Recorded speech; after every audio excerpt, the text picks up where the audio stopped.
I'm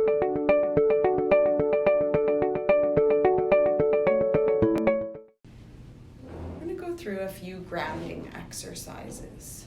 The first one is really simple and can be used anywhere. So if you're a housing worker and you're walking down the street with a client or meeting them in their house or at a coffee shop or here in the office, you can use this exercise really easily and with anything. So you don't even need a worksheet to be able to use this, although we do have them printed out that you could use. You just need to remember the 5 senses and count down from 5 to 1. So I often ask a client, can you name 5 things that you can see around the office or see outside as we're walking, and just slowly get them to name 5 things that they can see. What are 4 things that you can touch? Maybe you're going to reach out and touch them.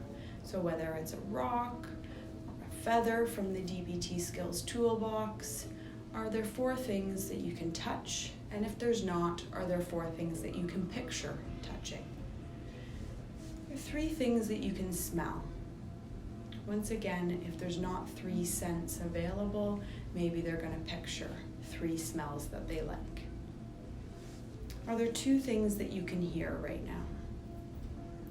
And 1 thing that you can taste?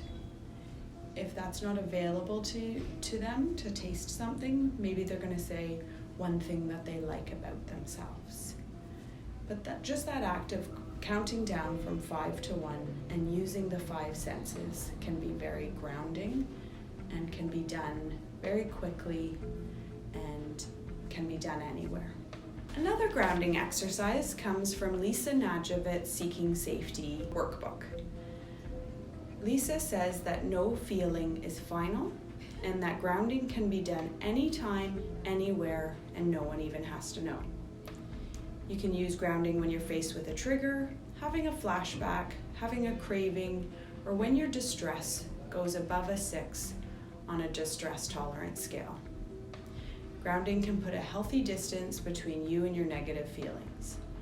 Oftentimes, we guide clients to keep their eyes open, to sit in the room, so that they can name some of the things that we ask them to going through the grounding exercise. It's often important to ask them where they are on the scale between 1 and 10 before doing the grounding exercise and after. So this specific grounding exercise has 3 types of grounding: mental grounding, physical grounding, and soothing grounding. And then also has some ideas at the end about how to boost your grounding. Let me walk you through a few of the grounding exercises.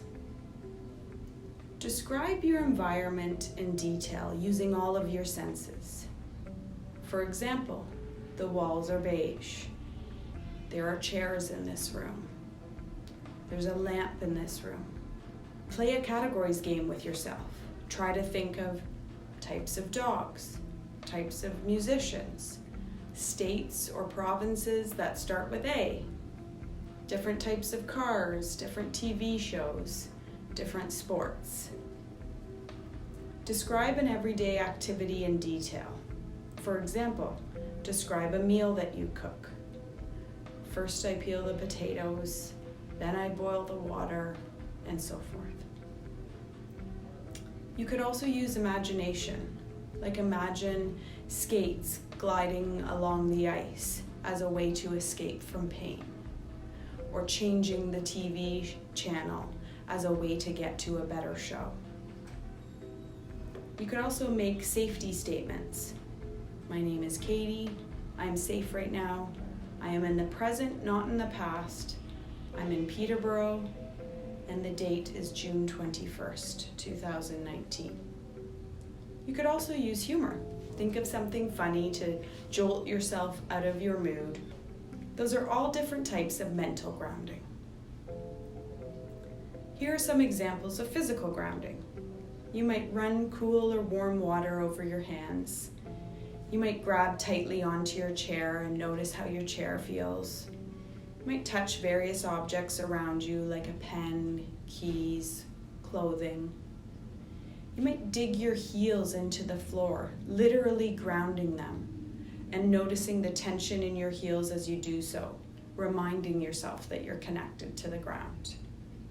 Maybe you carry a grounding object around with you. For some people, that's their AA chip or a stone in their pocket. Another way that you can do physical grounding is jumping up and down, feeling the floor as you touch the ground.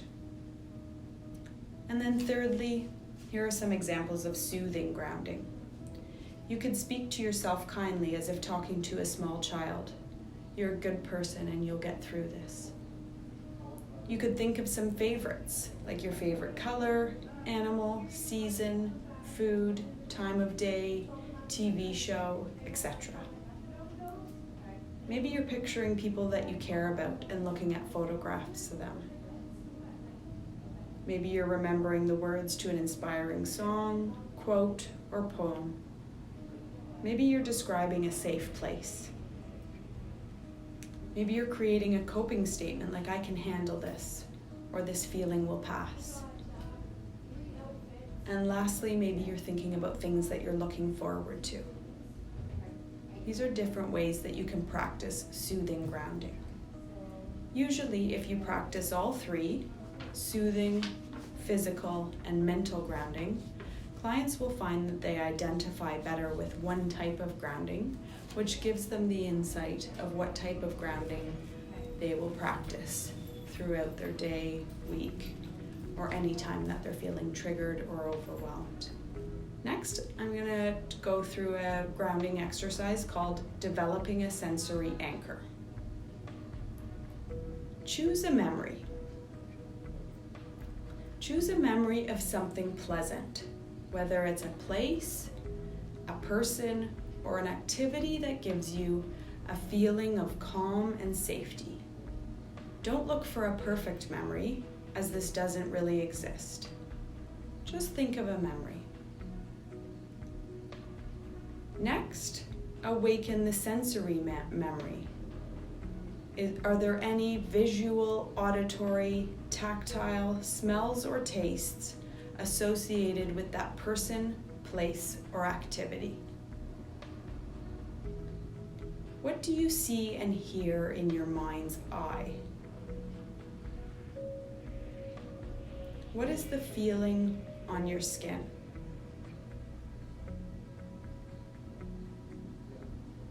Do you remember any particular tastes or smells? What does it feel like in your body?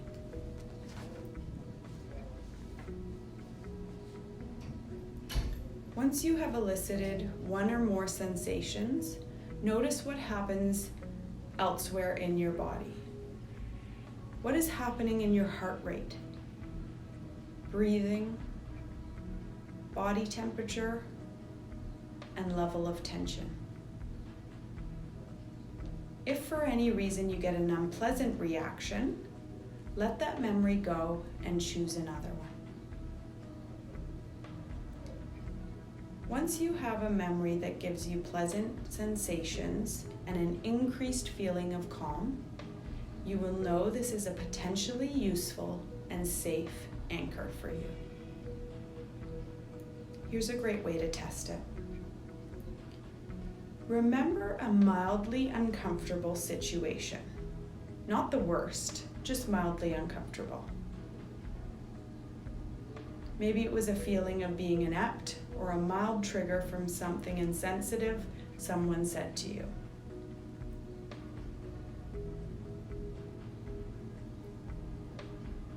After you've thought about that for a little while, you may be feeling the tension come back. Try to switch back to the calming image of your anchor. Bring in as many of the sensory elements as necessary to help your system calm down. The smells, the sounds, the temperature, the colors, sensations, and so on.